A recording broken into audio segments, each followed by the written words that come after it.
Bonjour à tous. La dernière fois, on a parlé de la boussole du refuge pour naviguer dans l'impermanence. Aujourd'hui, on s'attaque à un mot que tout le monde utilise, souvent à tort et à travers, le karma. On l'entend partout, c'est son karma, le karma va s'en occuper, comme si c'était une sorte de justice divine ou une vengeance cosmique. Mais dans le bouddhisme, le karma n'est ni une punition ni une récompense. C'est la loi de cause à effet. Pour vraiment comprendre comment le karma fonctionne, au-delà de la métaphore, le bouddhisme définit quatre caractéristiques fondamentales.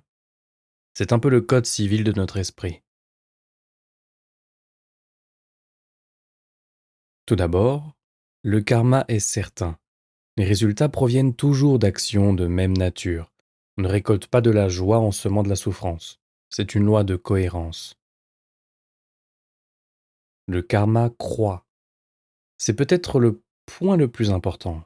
Une petite action répétée ou portée par une intention forte peut produire des résultats immenses. Une petite colère habituelle peut finir par devenir un trait de caractéristique qui empoisonne toute une vie. On ne subit pas le résultat d'un acte qu'on n'a pas commis. En effet, il n'y a pas d'erreur judiciaire dans le karma. On est l'unique héritier de nos propres actes. L'acte commis ne se perd jamais. Sauf si on entame un processus conscient de purification, et on verra ça bien plus tard, l'empreinte reste là, en attente de conditions pour mûrir. Alors, où il se cache ce karma? On ne le porte pas dans un sac à dos? Et ben dans la psychologie bouddhique, chaque action crée une empreinte dans notre conscience. En sanskrit, on appelle ça des vasanas. Concrètement, à chaque fois que vous agissez ou que vous pensez d'une certaine façon, vous renforcez une probabilité. C'est un mécanisme de répétition. Plus vous cédez à une colère, plus la colère devient une réaction automatique et facile pour votre esprit. Le karma, c'est ce conditionnement. C'est une force d'inertie qui nous pousse à emprunter les mêmes circuits mentaux, encore et encore. C'est là que l'enseignement devient profond, parce que le résultat karmique, ce n'est pas seulement ce qui nous arrive de l'extérieur, c'est surtout la façon dont notre esprit est programmé pour réagir au monde. Pour qu'un karma soit complet et qu'il ait son plein poids, le Lamrim nous dit qu'il faut quatre éléments. Il faut un objet, vers qui ou quoi l'action est dirigée, une intention, c'est un moteur.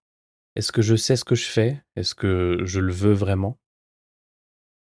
L'action en elle-même, la mise en œuvre par le corps ou la parole, et une conclusion, un sentiment de satisfaction par exemple, ou la validation de l'acte. Si vous enlevez l'un de ces éléments, par exemple si vous blessez quelqu'un par accident, sans aucune intention, le karma est là, mais il est beaucoup plus léger. Cela nous montre que notre conscience est le facteur déterminant. Le bouddhisme nous rend la responsabilité de notre monde intérieur. Comprendre le karma, c'est réaliser qu'on ne subit pas un destin figé.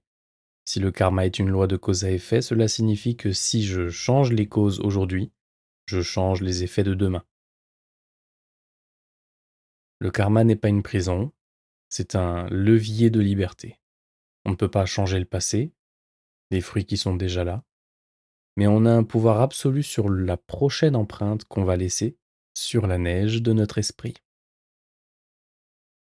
Pour ceux qui veulent creuser cet aspect technique et psychologique, je vais vous proposer quelques livres.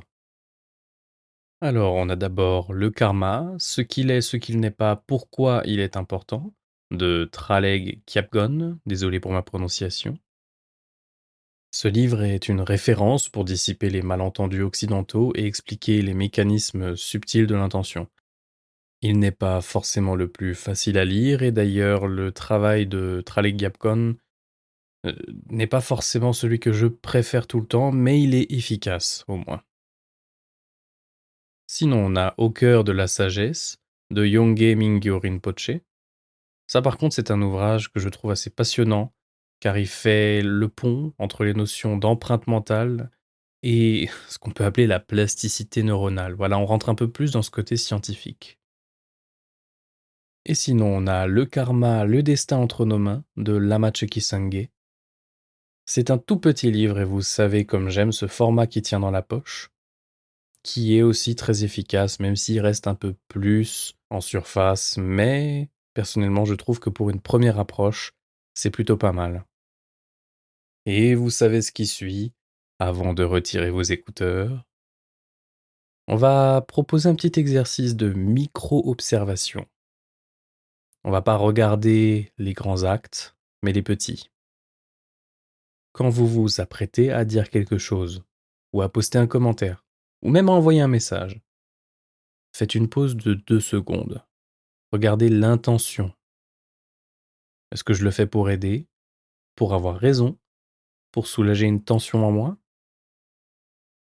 Ne jugez pas ce que vous trouvez. Le simple fait de voir l'intention, c'est déjà commencer à reprendre le volant. C'est commencer à choisir quelle ornière vous voulez creuser. On se retrouve au prochain épisode pour parler de ce qui se passe quand on laisse ces mécanismes tourner en boucle sans fin. On parlera du samsara. Merci à tous et à bientôt.